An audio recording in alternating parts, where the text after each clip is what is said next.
جنات آگ سے پیدا ہوئے، کچھ جنات ہیں صاحب ایمان ہیں، اور کچھ جنات ہیں جو کافر ہیں۔ عام طور سے یہ سمجھا جاتا ہے کہ جو کافر ہوتے ہیں وہ جن ہیں اور جو مومن ہیں وہ جنات ہیں۔ عربی میں ایسا نہیں ہے، ان کے لیے لفظ جن عربی میں آتا ہے۔ جن پوشیدہ مخلوق، ان جن میں سے کچھ اچھے ہیں صاحب ایمان، کچھ برے ہیں کافر۔ ابلیس اور شیطان جن ہی میں سے ہیں۔ شیطان یا ابلیس کا کوئی الگ وجود نہیں، وہ بھی جن ہی سے ہیں اور وہ بھی آگ ہی سے پیدا ہوئے۔ ابلیس عربی زبان میں فعیل کے وزن پر ہے، ابلسا سے ہے، اس کا ماخذ جو ہے ابلسا ہے، مصدر، اس کے معنی ہوتے ہیں مایوس ہونا، انکار کرنا اور سرکشی کرنا۔ جن میں ایک فرد تھا جو بڑا سرکش ہوا، اور اس سرکشی کی بنیاد پر اللہ تعالیٰ نے اپنی رحمت سے اسے دور کر دیا، تو مایوسی بھی اس کے ہاتھ لگی، اس لیے کہ اللہ نے فرمایا تھا کہ قیامت تک کے لیے تیرے اوپر لعنت ہے، تو مایوسی ہاتھ لگی، افسوس ہاتھ لگا، لیکن توبہ کی توفیق نہیں ملی۔ تو اسی لیے جن میں سے اس سرکش فرد کا نام ابلیس پڑا ہے۔ شیطان کے لیے جن ہونا ضروری نہیں ہے، انسان میں بھی شیطان ہوتے ہیں اور جن میں بھی شیطان ہوتے ہیں۔ شیطانہ کے لفظ شیطانہ سے شیطان ہے، تو شیطانہ کا مطلب ہوتا ہے سرکشی کرنا، آمادہ بغاوت ہونا۔ اگر کسی حاکم سے رعایا کا کوئی فرد اچھا حاکم ہے، اس سے سرکشی کرے تو وہ بھی شیطان ہے۔ تو چونکہ یہ شیطان اللہ تعالیٰ کے احکام سے سرکشی کرنے والے ہوتے ہیں، بغاوت کرنے والے ہوتے ہیں احکام الہی سے، اس لیے ان کا نام شیطان پڑا۔ وہ سب جن ہی سے ہیں۔ جیسے انسان میں کافر بھی ہیں، مومن بھی ہیں، انسان میں اللہ کے فرما بردار بھی ہیں، نافرمان بھی ہیں، انسان میں اولیاء کرام بھی ہیں، فساق بھی ہیں، ہر طرح کے لوگ ہیں۔ اسی طرح جن میں بھی اچھے بھی ہیں، برے بھی ہیں۔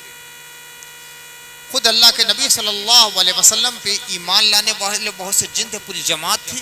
سورہ جن اس کے بارے میں نازل ہوئی۔ حضور صلی اللہ علیہ وسلم جب طائف سے واپس ہوئے ہیں مکے کے لیے، تو رات میں ایک علاقے میں قیام ہوا، اس کو وادی جن کہا جاتا ہے۔ حضور صلی اللہ علیہ وسلم تلاوت فرما رہے تھے قرآن کی، جن کی ایک جماعت ادھر سے الٹی ہوئی جا رہی تھی۔ جب قرآن کی آیات ان کے کانوں میں پڑی تو ٹھہر گئے اور سنا، تو جا کر اپنے دوست احباب کے ساتھ دوسرے جنہ سے کہنے لگے، انا سمعنا قرآنا عجبا، ہم نے بڑا عجیب و غریب ایک پڑھنا سنا ہے۔ یہاں قرآن سے مراد قرآن وہ کتاب نہیں ہے، قرأ یقرأ نے پڑھنا، ایک بڑی عجیب و غریب پڑھنے کی چیز ہم نے سنی ہے جو ابھی تک نہیں سنا۔ شرق سے لے کر غرب تک اور شمال سے لے کر جنوب تک ہم لوگ اپنے پرے پرواز کو پھیلائے الٹے رہتے ہیں، لیکن ایسا کلام سننے میں کبھی نہیں آیا۔ فآمنا بہ، ہم اس پر ایمان لائے، ولن نشرک بربنا احدا، ہم اپنے رب کے ساتھ کسی کو شریک نہیں ٹھہرائیں گے۔ تو جب وہ گئے اپنی قوم کے لوگوں سے کہا، تو قوم کے بہت سے لوگ مسلمان ہو گئے۔ تو جن میں مومن بھی ہوتے ہیں، کافر بھی ہوتے ہیں۔ خود اللہ کے نبی صلی اللہ علیہ وسلم کے غزوات میں بہت سے جن جو صاحب ایمان کے شریک بھی ہوتے تھے۔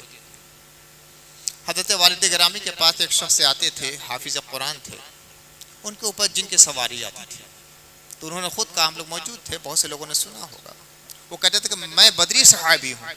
وہ جن بدری صحابی تھے، شاید آپ نے بھی سنا ہو، والد صاحب وہ بدری صحابی تھے، سواری آتی تھی، تو بہت سے غزوات میں شریک ہوتے تھے جن۔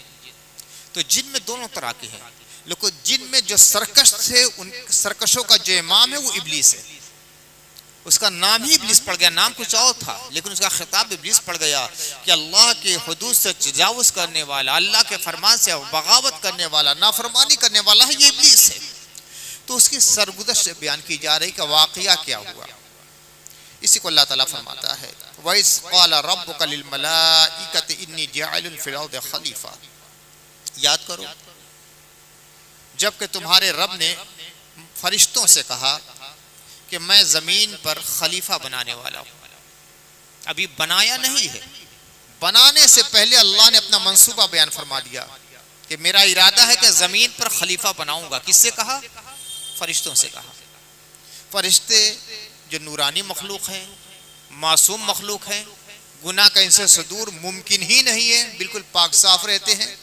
جس طرح مردوں انسانوں میں یا جنات میں مرد عورت کا تعلق ہے، وہاں ایسا کوئی مسئلہ نہیں ہے. مرد عورت والا وہاں معاملہ ہی نہیں ہے. وہ مرد ہے کہ عورت، ایسی کوئی چیز نہیں. اللہ تعالیٰ نے ان چیزوں سے انہیں بالکل پاک صاف رکھا ہے، بے نیاز بنایا ہے. تو فرشتوں سے کہا کہ میں زمین پر خلیفہ بنانے والا ہوں. قالوا اتجعل فيها من يفسد فيها ويسفك الدماء.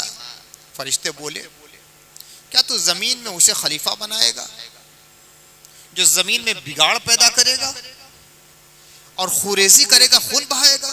وَنَحْنُ نُسَبِّحُ بِحَمْدِكَ وَنُقَدِّسُ لَكَ، جبکہ ہم تیری حمد کے ساتھ تیری تسبیح پڑھتے ہیں اور تیری قدوسیت کے نغمے بیان کرتے ہیں. قال انی عالم ما لا تعلمون، اللہ نے فرمایا جو میں جانتا ہوں تم نہیں جانتے. اللہ کے منصوبے میں تھا کہ زمین میں ہمیں اپنا خلیفہ بنانا ہے. خلیفہ کے معنی ہوتا ہے نائب. نیابت کسی کی عدم حاضری میں ہوتی ہے. یا تو یہ ہوتا ہے جیسے دنیا میں سے کوئی چلا گیا تو اس کا خلیفہ کوئی ہوتا ہے، جانشین ہوتا ہے. اللہ کے نبی صلی اللہ علیہ وسلم کے پردہ فرمانے کے بعد ان کے خلیفہ حضرت ابوبکر ہوئے. وہ چلے گئے تو ان کے خلیفہ حضرت عمر ہوئے. وہ دنیا سے چلے گئے تو ان کے خلیفہ حضرت عثمان ہوئے. وہ چلے گئے تو ان کے خلیفہ حضرت علی ہوئے. وہ چلے گئے تو ان کے خلیفہ حضرت امام حسن ہوئے. خلیفہ کا ایک مفہوم یہ ہوتا ہے. خلیفہ کا ایک مفہوم یہ ہوتا ہے کہ کوئی آدمی کہیں جا رہا ہے، وہاں کے نظم و نسق کے لیے کسی کو نائب مقرر کر دیا. حضور صلی اللہ علیہ وسلم غزوہ تبوک میں جا رہے تھے، حضرت علی کو مدینے میں چھوڑ لیا. حضرت علی نے کہا کہ یا رسول اللہ کیا مجھے آپ چھوڑے جا رہے ہیں مدینے میں بچوں اور عورتوں کے ساتھ؟ تو یہ حضرت علی کو اس وقت تک کے لیے خلیفہ بنا دیا. حضرت موسیٰ علیہ السلام کوہ طور پر توریت لینے کے لیے جا رہے تھے، حضرت ہارون کو اپنا خلیفہ بنا دیا. ایک خلافت کا مفہوم یہ ہوتا ہے. اللہ کسی کو خلیفہ بناتا ہے تو یہ دونوں مفاہیم نہیں ہوتے. اس لیے کہ یہ خلیفہ تو یہ ہوتا ہے کہ دنیا سے کوئی چلا گیا، انتقال کر گیا، تب اس کا خلیفہ اور جانشین اور نائب. اللہ تعالیٰ ان چیزوں سے بے نیاز اور پاک ہے. دوسری چیزیں کہیں سے کوئی چلا گیا تو اب یہاں کے نظم و نسق کو نہیں بنا سکتا. وہ دور چلا گیا ہے تو یہاں کے انتظام و انصرام کے لیے کسی کو خلیفہ بنانا پڑتا ہے، جانشین و نائب بنانا پڑتا ہے. اللہ اس سے بھی بے نیاز. تو جب اللہ کے خلیفہ اور اللہ کے نائب، اللہ کے نمائندے کے لیے لفظ بولا جاتا ہے، خلافت کا لفظ بولا جاتا ہے، تو اس سے کیا مراد ہوتا ہے؟ اللہ تعالیٰ نے تمام کائنات کو وجود بخشا. پورا کارخانہ قدرت اللہ کی مشیت سے چلتا ہے. لیکن اللہ کے منصوبے میں یہ ہے کہ اللہ تعالیٰ نے اس کارخانہ کائنات کو چلانے کے لیے کچھ افراد کا انتخاب فرمایا. فرشتے ہیں، بارش برسانے کا کام، غلہ اگانے کا کام، شب و روز کی تصریف کا کام، رات دن کی گردش کا کام، روح قبض کرنے کا کام. یہ سارے کام فرشتوں کے حوالے. پھر اللہ تعالیٰ کے منصوبے میں یہ تھا کہ زمین میں میرا ایک نائب ہو. علم الہی میں ہے کہ مجھے زمین میں انسانوں کو بھیجنا ہے. تو یہاں میرا قانون کون چلائے گا؟ یہ تو یہ کہ میں کتابیں بھیج دوں گا، لیکن اس کتاب کے مطابق عمل کون کرائے گا؟ تو خلیفہ میں بھیجتا ہوں کہ حکم میرا رہے گا، نفاذ اس کا رہے گا. قانون میرا رہے گا، قانون چلانے والا میرا وہ خاص بندہ رہے گا. اسی کے لیے اللہ تعالیٰ نے خلیفہ کا لفظ منتخب فرمایا. تو علم الہی میں جو بات تھی کہ میرا یہ منصوبہ ہے، میرا یہ ارادہ ہے، میری یہ مشیت ہے، میں یہ چاہتا ہوں، فرشتوں کے سامنے اس کا اظہار فرما دیا. فرشتے تو ہمیشہ سر تسلیم خم کرنے والے تھے، مگر کچھ انہیں غیب کے بارے میں بھی علم تھا. لوح محفوظ ان کے نگاہوں کے سامنے تھی. کیا ہونے والا ہے مستقبل کے بارے میں کچھ جانتے تھے، دوسری چیز یہ ہے کہ انسان کے وجود سے پہلے زمین پر جنات کا وجود تھا، اور جنات نے بڑی سرکشی کی تھی، آپس میں خوب لڑے، خوب خون بہایا، خوب فساد انگیزی کی.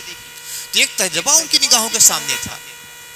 ان تجربات کی بنیاد پر فرشتوں نے کہا اتجعل فیہا من یفسد فیہا ویسفک الدماء، زمین میں تو انہیں اپنا خلیفہ بنائے گا جو زمین میں فساد برپا کریں گے، خوریزی کریں گے. یہاں فساد کا مفہوم یہ نہیں ہوتا ہے کہ آپس میں لوگ لڑ جاتے ہیں، وہ فساد اصل یہ ہے کہ اللہ کا جو قانون ہے اس کو توڑا جائے، عہد شکنی کی جائے خدا کی. اللہ زمین میں انسان کو بھیجتا ہے اس لیے کہ اللہ کا حکم نافذ ہو اور اللہ کا اصول کا نفاذ کیا جائے، مگر اس کو توڑ دیا جائے تو یہی فساد ہے. جیسے کہ قرآن مجید میں کہا گیا ظہر الفساد فی البر والبحر بما کسبت ایدی الناس، خشکی میں بھی اور سمندر اور دریاؤں میں بھی فساد برپا ہو گیا لوگوں کے کرتوتوں کی وجہ سے. یعنی ہر جگہ بگاڑ ہے، ہر جگہ شرنگیزی ہے، ہر جگہ کفر اور فسق اور فجور ہے. مفہوم یہ ہے. تو فرشتوں نے اپنے عقل کی بنا پر اور اپنے تجربات کی بنا پر اور اپنے محدود علم کی بنا پر یہ سمجھ لیا تھا کہ جو زمین میں جانے والی مخلوق ہے وہ تو فساد برپا کرے گی، وہ خوریزی کرے گی، ایک دوسرے کا خون بہائے گی، قتل و غارت گری بالکل عام ہو جائے گی. تو اللہ کے سامنے اپنا یہ اشکال پیش کر دیا کہ یا اللہ تیری حکمت کیا ہے، ہم نہیں جانتے. اللہ نے فرمایا انی اعلم ما لا تعلمون، فرشتوں جو میں جانتا ہوں تم نہیں جانتے. اب علم الہی کی لامحدودیت سمجھیے. فرشتوں کو کتنا علم ہے. لوح محفوظ پر وہی لکھتے ہیں، اللہ کا حکم ہوا تقدیر لکھنے والے فرشتے، قسمت لکھنے والے فرشتے، پوری کائنات کی سرگزشت لکھنے والے فرشتے، جو ہوا ہے وہ لکھنے والے، جو ہونے والا ہے وہ لکھنے والے. پھر بھی اللہ فرماتا ہے تمہیں تو کچھ نہیں معلوم، جتنا میں نے بتلا دیا ہے وہ تم جانتے ہو، اس کے علاوہ تمہیں کچھ نہیں معلوم ہے. میں جو جانتا ہوں تم نہیں جانتے. میرا علم تو لامحدود ہے، تمہارا علم محدود ہے. خدا کا علم انلیمیٹڈ ہے. مخلوق کا علم کتنا ہی ہو جائے، چاہے فرشتہ ہی ہو، اللہ کے قرب میں رہنے والے وہ فرشتے ہیں. کوئی فرشتہ ہے عرش کو اپنے کاندھے پر اٹھانے والے فرشتے ہیں. کچھ فرشتے ہیں کہ اللہ تعالیٰ کا پیغام بندوں تک لانے والے فرشتے ہیں. جبریل و میکائیل و اسراف و اسرائیل جیسے فرشتے ہیں. کاتبین قضا و قدر فرشتے ہیں جو تقدیر لکھنے والے. ان سب کے لیے کہا جا رہا ہے جو میں جانتا ہوں تم نہیں جانتے. انسان کے علم کی حیثیت کیا رہ جاتی ہے. اچھا، جب فرشتوں نے اپنے اشکال کو ظاہر کیا تو دبی زبان میں خلافت کا دعویٰ بھی ایک طرح کا پیش کیا. بہت بڑی نعمت ہے نا، اللہ کا خلیفہ ہونا بہت بڑی بات ہے. تو یہ نہیں کہا کہ یا اللہ خلافت ہمیں مل جائے، بس اپنی ایک صفت بیان کی. انسان کا مزاج کیا ہے؟ فساد برپا کرے گا. انسان کا مزاج کیا ہے؟ خوریزی کرے گا دنیا میں جا کر. اور ہم وہ ہیں نحن نسبح بحمدک ونقدس لک، ہم تیری حمد کے ساتھ تیری تسبیح بیان کرتے ہیں اور تیری پاکی بیان کرتے ہیں. ہم نافرمانی نہیں کرتے، جو تو کہتا ہے اس پر عمل کرتے ہیں. یہ نہیں کہا کہ ہمیں خلیفہ بنایا جائے، بس اپنی ایک صفت بیان کر دی. اللہ نے فرمایا کہ جو میں جانتا ہوں تم نہیں جانتے. زمین میں خلافت کے لیے کیا چاہیے، کیسی خوبیوں اور صلاحیتوں کی ضرورت ہے، کیسی لیاقت کی ضرورت ہے، کیسی قوت و طاقت اور استطاعت کی ضرورت ہے، وہ میں جانتا ہوں تم نہیں جانتے. تسبیح پڑھنا الگ ہے، اللہ کی قدوسیت کے زمزمے بلند کرنا الگ ہے، حمد ربانی میں لدب اللسان ہونا الگ ہے، اور خلافت کی ذمہ داریوں کو اپنے کاندھے پہ سنبھالنا یہ الگ ہے. یہ اتنا بڑا بوجھ ہے کہ اللہ تعالیٰ نے اس کو امانت کے لفظ سے تعبیر فرمایا ہے. اِنَّ عَرَضْنَا الْأَمَانَةَ عَلَى السَّمَاوَاتِ وَالْأَرْضِ وَالْجِبَالِ، ہم نے اس امانت خلافت کو زمین کے سامنے پیش کیا، آسمان کے سامنے پیش کیا، پہاڑوں کے سامنے پیش کیا. سب نے معذرت کر دیا، اللہ ہمارے بس کی بات نہیں. وَحَمَلَهَا الْإِنسَانُ، انسان نے اسے اٹھا لیا. یا اللہ ٹھیک ہے، ہم خلافت کے لیے تیار ہیں، تو نے فرما دیا ہم تیار ہیں، توفیق تو دے. زمین جس امانت کو نہیں اٹھا سکی، آسمان جس امانت کو نہیں اٹھا سکے، پہاڑ جیسی مضبوط مخلوق جس امانت کو نہیں اٹھا سکی، اس امانت کو انسان نے اپنے کاندھے پہ اٹھا لیا۔ انہ کان ظلوما جہولا، یہ اپنے اوپر ظلم کر بیٹھا۔ جس طرح سادہ لوحی کے ساتھ زمین نے اور آسمان نے اور پہاڑوں نے کہہ دیا تھا یا اللہ میرے بس کی بات نہیں، اگر انسان بھی یہی مدد کر لیتا تو جتنی ذمہ داریاں انسان کو اوپر آئی ہیں وہ ذمہ داریاں نہ ہوتی، وہ خود اپنے اوپر ظلم کر بیٹھا۔ جہولا، بڑا نادان تھا، نہیں معلوم تھا کہ یہ خلافت کا بوجھ کتنا بڑا بوجھ ہے، یہ خلافت کا تاج کانٹوں بھرا تاج ہے، نہ جانے کتنی مشکلات سے گزرنا پڑے گا، دار و رسل سے گزرنا پڑے گا، خون کے دریا سے گزرنا پڑے گا، دشمنوں کے نرغے سے گزرنا پڑے گا، کتنے تلواروں کی بارشیں ہوگی، تیروں کی بارشیں ہوگی، کیسی کیسی مشکلات آئیں گی۔ سب سے نبض آزما ہو کر خلافت کے سلسلے کو آگے بڑھانا کتنا مشکل کام ہے، لیکن وہ انسان کا ظرف تھا، کہا کہ یا اللہ تو حکم دیتا ہے ٹھیک ہے میں تیار ہوں۔ پوری سرگزشت قرآن بیان کی گئی ہے۔ اب اللہ تعالیٰ نے حضرت آدم کو چیزوں کے نام بتلا دیے۔ وَعَلَّمَ آدَمَ الْأَسْمَاءَ كُلَّهَا، اللہ تعالیٰ نے آدم کو تمام اسماء کا علم عطا فرما دیا۔ ثُمَّ عَرَضَهُمْ عَلَى الْمَلَائِكَةِ، پھر ان چیزوں کو فرشتوں کے سامنے پیش کیا۔ فَقَالَ أَنبِئُونِي بِأَسْمَاءِ هَؤُلَاءِ إِن كُنتُمْ صَادِقِينَ، فرمایا اے فرشتوں ان چیزوں کے نام بتلاؤ اگر تم اپنے دعوے میں سچے ہو۔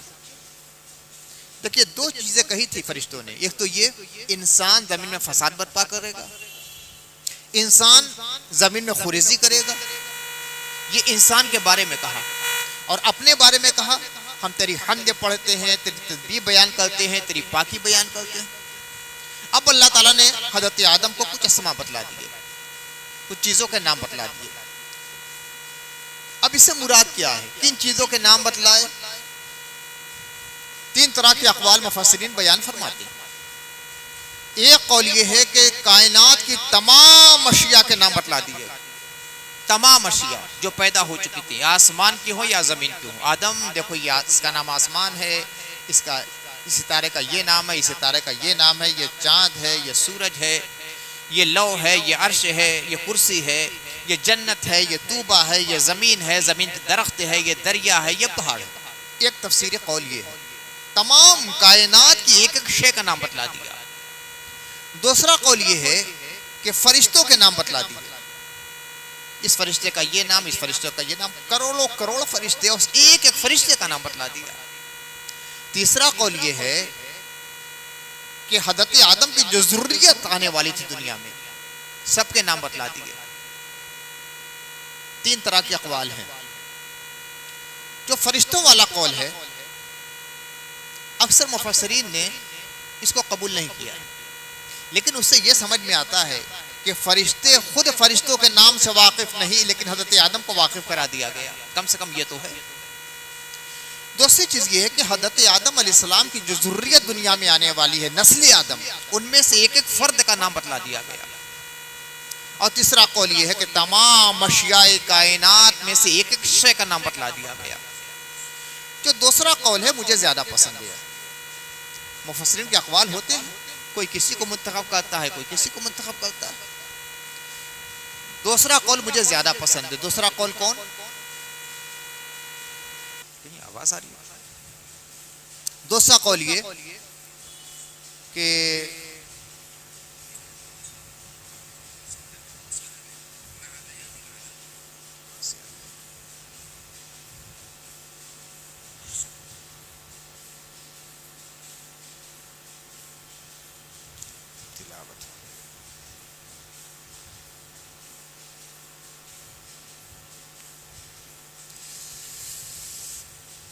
دوسرا قول جو کہ حضرت آدم علیہ السلام کی جو نسل اور جو ذریت آنے والی تھی ان میں سے ایک فرد کا نام بتلا دیا گیا۔ ذہن اس لیے اس قول کو زیادہ قبول کرتا ہے کہ فرشتوں کا ادعا یہ تھا کہ جو انسان دنیا میں آنے والے ہیں وہ زمین میں فساد برپا کریں گے، خوریزی کریں گے، أَتَجْعَلُ فِيهَا مَن يُفْسِدُ فِيهَا وَيَسْفِكُ الدِّمَاءَ۔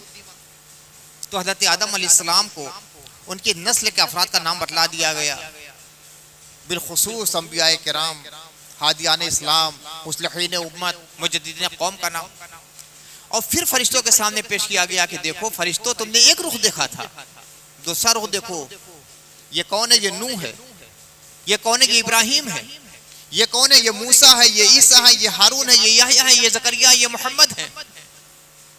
رسول اللہ کی امت کے بہترین افراد کا نام، یہ کون ہے؟ ابو بکر ہے، یہ عمر ہے، یہ عثمان ہے، یہ علی ہے، یہ بلال ہے، یہ طلحہ ہے، یہ زبیر ہے، یہ حسن ہے، یہ حسین ہے، یہ عبد القادر ہے، یہ معین الدین چشتی ہے، یہ ابو حنیفہ ہے، یہ مالک ہے، یہ شافعی ہے، یہ احمد بن حنبل ہے۔ بہترین افراد کے نام پیش کر دیے گئے۔ ایک رخ تم نے دیکھا کہ فساد برپا کریں گے، ان کو بھی دیکھو، یہ دنیا سے شرنگیزی کو ختم کرنے والے ہیں، طرح طرح کی مصیبتوں کو سہیں گے مگر تیرے نام کا پرچم بلند کرنے والے ہیں، خدا کے نام کا پرچم بلند کرنے والے ہیں، اعلاء کلمۃ الحق کے لیے اپنی جان پیش کرنے والے ہیں۔ اسی لیے مجھے یہ تفسیر زیادہ پسند ہے۔ لیکن اگر تیسری تفسیر بھی مان لی جائے کہ تمام اشیاء، تو تمام اشیاء میں تو یہ شخصیتیں بھی آ جاتی ہیں، تمام انسان بھی آ جاتے ہیں، اس کی وسعت میں سب کے سب آ سکتے ہیں، کسی تفسیری قول کو بھی قبول کیا جا سکتا ہے۔ پہلے اللہ تعالیٰ نے آدم علیہ السلام کو ان کے اسماء بتلا دیے، وہ اسماء فرشتوں کو نہیں معلوم تھے۔ فرشتوں کا علم میں نے کہا نا کہ محدود ہے، جتنا اللہ نے بتلایا اتنا ہی وہ جانتے ہیں، اس کے علاوہ کچھ نہیں جانتے۔ اور حضرت آدم کو بتلانے کے بعد کہا کہ ان کے بارے میں بتلاؤ، یہ کون چیز ہے، ان کا نام کیا ہے، ان کا نام کیا ہے، ان کا نام کیا ہے، ان کا نام کیا ہے۔ اللہ تعالیٰ ایک ایک چیز کے بارے میں پوچھ رہا ہے۔ اب فرشتے ندامت سے سر جھکائے بیٹھے ہیں کہ یا اللہ میں نے کیا کہہ دیا تیرے سامنے، ہم نے دعویٰ تیرے سامنے کر دیا۔ تو قالوا سبحانک لا علم لنا الا ما علمتنا انک انت العلیم الحکیم، فرشتے بول اٹھے یا اللہ ہم تیری پاکی بیان کرتے ہیں، ہم تیری سبوحیت بیان کرتے ہیں، ہمیں کچھ بھی علم نہیں مگر وہی جو تو نے بتلایا ہے، جتنا تو نے علم عطا فرمایا ہے اس سے ذرا سا بھی زیادہ ہمارے پاس علم نہیں ہے، تو نے نہیں بتلایا، ہمیں نہیں معلوم، تو جو پوچھ رہا ہے ہمیں نہیں معلوم۔ انک انت العلیم الحکیم، تو بہت زیادہ علم والا ہے، بڑی حکمت والا ہے، سارا علم تو تیرے پاس ہے، علم کے خزانوں کی کنجیاں تیرے پاس ہیں، جتنا علم تو نے دے دیا اتنا ہم نے جان لیا، اور تو حکمت والا بھی ہے۔ دیکھیے قرآن مجید میں جو لفظ بھی آیا ہے اس لفظ کے اندر بڑی حکمت ہے۔ کہیں قرآن مجید میں اللہ کے لیے علیم کا لفظ آیا ہے، کہیں بصیر کا لفظ آیا ہے، کہیں خبیر کا لفظ آیا ہے، کہیں حکیم کا لفظ آیا ہے، تو جہاں جس لفظ کی ضرورت ہوتی ہے وہی لفظ آتا ہے۔ علیم کے ساتھ کیا حکیم آیا ہے، یعنی علیم تو ہے، سارے علوم کے خزانے تیرے پاس ہیں، اب حکیم بھی ہے، کتنا علم کس کو دینا ہے وہ تو جانتا ہے، علم دیا ہے اس میں بھی حکمت ہے، علم نہیں دیا ہے اس میں بھی تیری حکمت ہے، اور تیری حکمتوں کی کنہ تک اور اس کے راز تک کوئی نہیں پہنچ سکتا۔ تو علیم ہے، تو حکیم ہے، علم بھی تیرے پاس ہے، اور جتنا علم جس کو دینا ہے اتنا تو نے دیا، اس کی حکمت کا ہے وہ بھی ہم نہیں جانتے، تو جاننے والا حکمت والا ہے۔ اب اللہ فرماتا قال یا آدم انبئهم باسمائهم، اللہ نے فرمایا اے آدم ان چیزوں کے اسما بتلاؤ،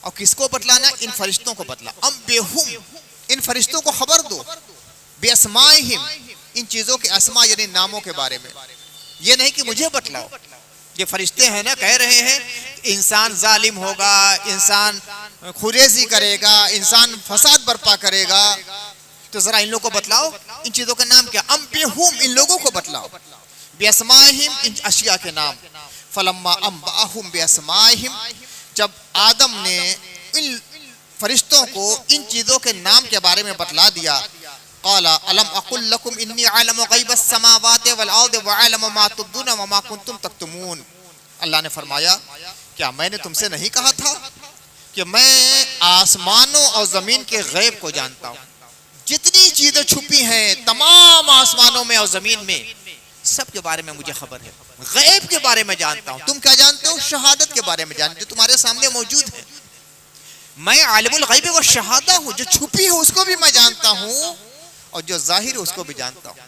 تمہارا معاملہ یہ کہ تم کھلی ہوئی چیزوں کو جانتے ہو، چھپی چیزوں کو نہیں جانتے۔ وَعَلَمُ مَا تُبْدُونَ وَمَا كُنْتُمْ تَكْتُمُونَ جو چیز تم ظاہر کرتے ہو اس کو بھی میں جانتا ہوں، اور جو تم چھپاتے تھے اس کو بھی جانتا ہوں۔ دیکھیے ظاہر کرنے کے لیے جو لفظ ہے وَعَلَمُ مَا تُبْدُونَ، تم جو ظاہر کرتے ہو، یہاں کانا نہیں، کانا کا معنی تھا، یہ ماضی کے بارے میں آتا ہے۔ وَعَلَمُ مَا تُبْدُونَ یہاں کانا نہیں ہے، جو تم ظاہر کرتے ہو۔ وَمَا كُنْتُمْ تَكْتُمُونَ جو کچھ چھپاتے تھے، کیا ظاہر کیا اور کیا چھپاتے تھے؟ ظاہر کیا کیا؟ بس دو الفاظ، جس کو تو خلیفہ بنانے والا ہے، زمین میں خوریزی کرے گا، زمین میں فساد برپا کرے گا، بس۔ اور پھر ظاہر کیا کیا؟ ہم تیری تسبیح پڑھتے ہیں، تیری حمد پڑھتے ہیں، تیری تقدیس کرتے ہیں، تیری پاکی بیان کرتے ہیں۔ چھپایا کیا تھا؟ وہ یہ کہ نہ جانے اللہ کی کیا مشیت اور حکمت ہے کہ جو زمین میں خوریزی کرنے والا ہے اس کو اللہ اپنا خلیفہ بنانے والا ہے، اور ہم ہمیشہ سبوح قدوس ربنا و رب الملائکہ کی صدائے لگانے والے ہیں، اور ہمیں اس شرف سے محروم کیا جا رہا ہے۔ یہ چیز چھپایا تھا، ظاہر کیا تو وہ قرآن نے بیان کر دیا کہ فرشتوں نے یہ کہا، لیکن اپنے دل میں کچھ چیزیں چھپائے ہوئے تھے کہ نہ جانے حکمت الہی کیا ہے۔ تو اللہ فرماتا ہے جو چھپایا تھا وہ بھی جانتا ہوں، اور جو ظاہر کر رہے ہو وہ بھی جانتا ہوں۔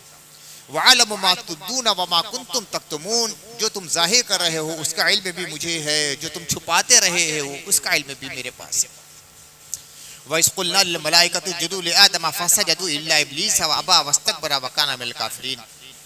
اور یاد کرو جب ہم نے فرشتوں سے کہا آدم کو سجدہ کرو، سب نے سجدہ کر دیا مگر ابلیس نے سجدہ نہیں کیا، ابا اس نے انکار کر دیا، واستکبر اور غرور کر بیٹھا اور کافروں میں شامل ہو گیا۔ عام طور سے لوگ یہ سمجھتے ہیں کہ ایک سلسلہ مضمون ہے، عموماً لوگ کا یہی رجحان ہوتا ہے کہ یہ واقعہ ہوا، علم والا واقعہ، علم کی آزمائش میں پورے اتر گئے آدم، تب حکم ہوا کہ فرشتہ سجدہ کرو۔ نہیں، ایسا کچھ نہیں ہے، کہیں بھی قرآن مجید میں تسلسل کے ساتھ اس طرح نہیں ہے کہ تعقیب کے لیے ثم کا لفظ یا فا کا لفظ آیا ہے، الگ الگ واقعات ہیں۔ قرآن مجید کے مختلف مواقع کی تلاوت کرنے کے بعد تو یہ معلوم ہوتا ہے کہ حضرت آدم علیہ السلام کا ابھی جسد خاکی بھی پیدا نہیں ہوا تھا، تبھی اللہ تعالیٰ نے حکم دے دیا تھا فَقَعُوا لَهُ سَاجِدِينَ کہ میں ایک مخلوق پیدا کرنے والا ہوں جو سڑے ہوئے گارے کی مٹی اور کھنکتی ہوئی مٹی سے پیدا کرنے والا ہوں، جب اپنی جانب سے اس کے اندر روح پھونک دوں تو اس کے سامنے صدا ریز ہو جانا۔ کہ تو اللہ تعالیٰ نے آدم علیہ السلام کی پیدائش سے پہلے ہی کہہ دیا تھا۔ تو یہ الگ الگ واقعات ہوتے، تسلسل کے ساتھ یہ ہوا، یہ ضروری نہیں، لیکن انکار بھی نہیں کیا جا سکتا۔ بہت سے لوگ یہ سوچتے ہیں کہ چونکہ حضرت آدم کا یہ معاملہ ہو گیا علم والا، اس کے بعد فوراً یہ کہا، تو قرآن کی کسی آیت سے یا حدیث رسول سے یہ بات ثابت نہیں ہے، واقعات الگ الگ ہیں۔ اسی لیے وَإِذْ کے لفظ سے ایک واقعہ جو تھا وَإِذْ قَالَ رَبُّكَ لِلْمَلَائِكَةِ، یاد کرو یہ اس کا لفظ قرآن مجید میں بلکہ عربی زبان میں ایسے موقع پر آتا ہے کہ یا تو کوئی واقعہ ہو گیا ہے جو کہ مخاطب کے ذہن میں ہے، معلومات ہے، تو اس کے بارے میں کہا تھا یاد کرو، جو تم پڑھ چکے ہو، جو تم سن چکے ہو، جو تم دیکھ چکے اس واقعے کو یاد کرو۔ اور کبھی ایسا ہوتا ہے کہ مخاطب کے ذہن میں یا معلومات میں تو نہیں ہے، لیکن متکلم ان کے مخاطب کے ذہن میں اس قدر استحکام کے ساتھ یہ بات ڈالنا چاہتا ہے کہ پوری طرح ایسا محسوس ہو جیسا کہ پہلے یہ بات سن چکے ہیں یا پہلے سے ہمارے علم میں ہے، تو ایسے موقع پر بھی عربی زبان میں اس کا لفظ استعمال ہوتا ہے۔ چونکہ بہت سے یہودی اور عیسائی بھی تھے مدینہ منورہ میں، اور قرآن کے مخاطب بھی تھے، ان کی کتابوں میں یہ واقعہ لکھا ہوا ہے، فرشتوں کا بھی واقعہ، حضرت آدم کا بھی واقعہ۔ تو اسی لیے اس کا لفظ یاد فرمایا گیا کہ اے لوگو تمہیں پہلے سے معلوم ہے، تم اہل کتاب ہو، تمہاری کتابوں میں یہ واقعہ لکھا ہے۔ اور جو مشرکین و کفار تھے ان لوگوں نے بہت کچھ ان اہل کتاب سے یعنی یہودیوں سے اور نصارہ سے یہ سن چکے تھے ان واقعات کو، اس لیے اس کے لفظ سے تعبیر کیا گیا کہ تمہیں جو کچھ سنایا گیا تھا یا تم نے اپنی کتابوں میں پڑھا ہے اس کو یاد کو تازہ کر لو، یہ واقعہ ہوا، یہ واقعہ ہوا، یہ واقعہ ہوا۔ تو ایک واقعہ تو یہ ہو گیا کہ اللہ تعالیٰ نے فرشتوں سے یہ کہا تھا۔ اب اس کے بعد دوسرا واقعہ یہاں تو شروع ہوتا ہے، وَإِذْ قُلْنَا لِلْمَلَائِكَةِ، یاد کرو جب کہ ہم نے فرشتوں سے کہا اسجدوا لآدم، آدم کو سجدہ کرو، فسجدوا الا ابلیس، سبوں نے سجدہ کر دیا سوائے ابلیس کے، ابا، اس نے انکار کر دیا، واستکبر، بڑا بنا، غرور کر بیٹھا، کافروں میں سے ہو گیا۔ سجد یسجد سجودن کے معنی ہوتا ہے انتہا درجے تک جھک جانا۔ ایک ہوتا ہے سجدہ اصطلاحی، یعنی نماز میں سجدہ ہوتا ہے کہ اتنے اعضاء کا زمین پہ لگنا ضروری ہے، وہ سجدہ اصطلاحی۔ ایک ہوتا ہے سجدہ لغوی، لغت کے اعتبار سے سجدہ، جیسے رکوع کی کیفیت بھی اگر ہے، جھک گیا، بادشاہ کے سامنے عام طور سے پہلے لوگ جھک جاتے، اس طرح جھک جاتے، ایسا نہیں کہ سجدہ کرتے، زمین پہ سر نہیں رکھتے تھے، جھک جایا کرتے تھے، اس کو بھی عربی لغت کے اعتبار سے سجدہ کہا جاتا ہے۔ اگلی امتوں میں سجدے کی دونوں کیفیتیں ہوتی تھی، ایک تو یہ کہ رکوع کی سطح تک جا کے جھک جانا، اور ایک یہ ہوتا کہ زمین پر سر بھی رکھ دینا، اپنا ماتھا ٹیک دینا، جبھی سائی کر دینا، اس کو بھی سجدے کے لفظ سے تعبیر کیا جاتا تھا۔ اگلی امتوں میں تو یہ درست تھا،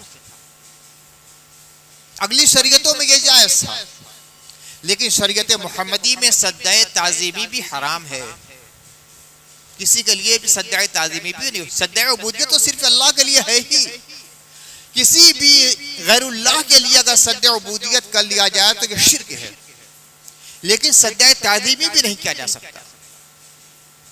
سجدے کی مثال دیکھیے، تو یہ کہ فرشتوں نے سجدہ کیا حضرت آدم علیہ السلام کے سامنے۔ دوسری مثال یہ لوگ کہہ سکتے ہیں کہ اس وقت تو شریعت بھی نہیں تھی، ابھی حضرت آدم علیہ السلام زمین پر بھی نہیں آئے تھے، شریعت کا نزول بھی نہیں ہوا تھا، کوئی کتاب بھی نازل نہیں ہوئی تھی، حضرت آدم کی نبوت کا اعلان بھی نہیں ہوا تھا، لہذا اس کا نفاذ نہیں ہو سکتا۔ جب حضرت آدم علیہ السلام کے بعد ذریت آدم کا تسلسل شروع ہوا ہے، انبیاء آتے رہے، شریعتیں آتی رہی، کتابیں آتی رہیں، تب بھی سجدہ تعظیمی ہوا ہے۔ حضرت یوسف علیہ السلام کا واقعہ یاد کیجیے، حضرت یوسف علیہ السلام نے خواب دیکھا تھا کہ میں نے 11 ستاروں کو دیکھا اور چاند اور سورج کو دیکھا کہ وہ مجھے سجدہ کر رہے ہیں۔ حضرت یوسف علیہ السلام نے یعقوب علیہ السلام سے بیان کر دیا، انہوں نے کہا کہ اپنے بھائیوں کے سامنے واقعہ بیان مت کرنا، لا تقصص رؤیاک علی اخوتک، اپنے بھائیوں کے سامنے بیان مت کرنا، اس لیے کہ کئی ماؤں کے لڑکے تھے، حسد پیدا ہو جائے گا، رشک پیدا ہو جائے گا، ہو سکتا ہے تمہارے ساتھ ظلم و ستم بھی ہو جائے۔ پھر وہ ایک تسلسل ہوتا ہے، یہ واقعہ ہوا، کنواں میں ڈال لیا گیا، پھر حضرت یوسف علیہ السلام مصر تک پہنچے، عزیز مصر بن گئے، اور پھر قحط کا زمانہ آیا، حضرت یوسف علیہ السلام کے تمام برادران حضرت یوسف کے پاس مدد کے لیے آئے، پہچانا نہیں مگر حضرت یوسف نے پہچان لیا، پھر ان کی مدد کی، پھر دوسری بار آئے، پھر مدد کی، اور پھر اشارے میں حضرت یوسف علیہ السلام نے کہا کہ تم نے اپنے بھائی کے ساتھ کیا سلوک کیا تھا یاد ہے؟ تب کہا کہ آپ ہی یوسف معلوم ہوتے ہیں، تو کہا کہ ہاں میں ہی یوسف۔ اب پھر کہا کہ جاؤ تمام بھائیوں کو لے کر آنا، والد صاحب کو لے کر آؤ، ماں کو لے کر آؤ، اور جب سب آئے تو تمام 11 بھائیوں نے حضرت یوسف علیہ السلام کے سامنے سجدہ کیا۔ یہاں بہت سے لوگ ایک مغالطے میں ہیں، انی رأیت احد عشر کوكبا والشمس والقمر رأیتهم لی ساجدین، میں نے 11 ستاروں کو دیکھا اور سورج کو دیکھا اور چاند کو دیکھا، میں نے دیکھا کہ یہ سب سجدہ کر رہے ہیں۔ تو بہت سے لوگ یہ سوچتے ہیں کہ یہ 11 ستارے سے 11 بھائی مراد، اور حضرت یعقوب علیہ السلام کی بیوی یعنی حضرت یوسف کے والد اور والدہ سب نے سجدہ کیا۔ نہیں، سجدے کا جو تعلق ہے، انی رأیت احد عشر کوكبا، 11 ستاروں کو دیکھا، رأیتهم لی ساجدین، کہ یہ سجدہ مجھے کر رہے ہیں، یعنی حضرت یوسف علیہ السلام کے بھائیوں نے حضرت یوسف علیہ السلام کو سجدہ کیا، باپ اور ماں نے نہیں کیا۔ حضرت یعقوب علیہ السلام، حضرت یوسف علیہ السلام کیسے گوارا کریں کہ والد اور والدہ میرے سامنے سجدہ کریں؟ یہ تو نبی کے شان کے منافی ہے۔ اور پھر وہ خود نبی ہیں، حضرت یعقوب نبی، تو حضرت یعقوب علیہ السلام نے یا ان کی اہلیہ نے سجدہ نہیں کیا یوسف کے سامنے۔ 11 جو سجدہ کرنے والے تھے جن کو ستاروں سے تعبیر کیا گیا وہ حضرت یوسف علیہ السلام کے برادران تھے۔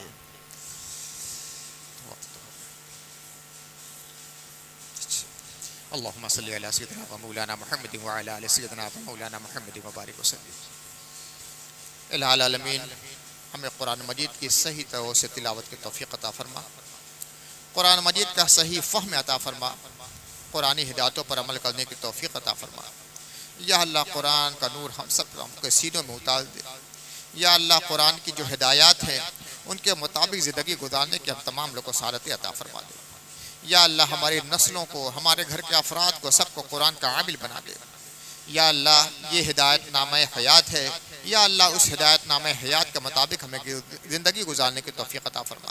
یا اللہ اس قرآن کو ہمارے روح کا سکون بنا دے، ہمارے دل کا نور بنا دے، ہماری آنکھوں کی ضیاء بنا دے، ہمارے ایمان کا اجالا بنا دے۔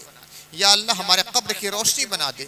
یا اللہ میدان محشر میں ہمارا شفیع بنا دے کہ قرآن ہم سب کے لیے شفاعت کرے۔ یا اللہ ہمارے لیے دلیل مثبت بنا دے۔ یا اللہ اس کا فیض ہمیں دنیا میں بھی عطا فرما، عالم آخرت میں بھی عطا فرما۔ وصلی اللہ تعالی علی خیر خلقہ سیدنا و مولانا محمد و آلہ و اولادہ و اصحابہ اجمعین برحمتک یا ارحم الراحمین۔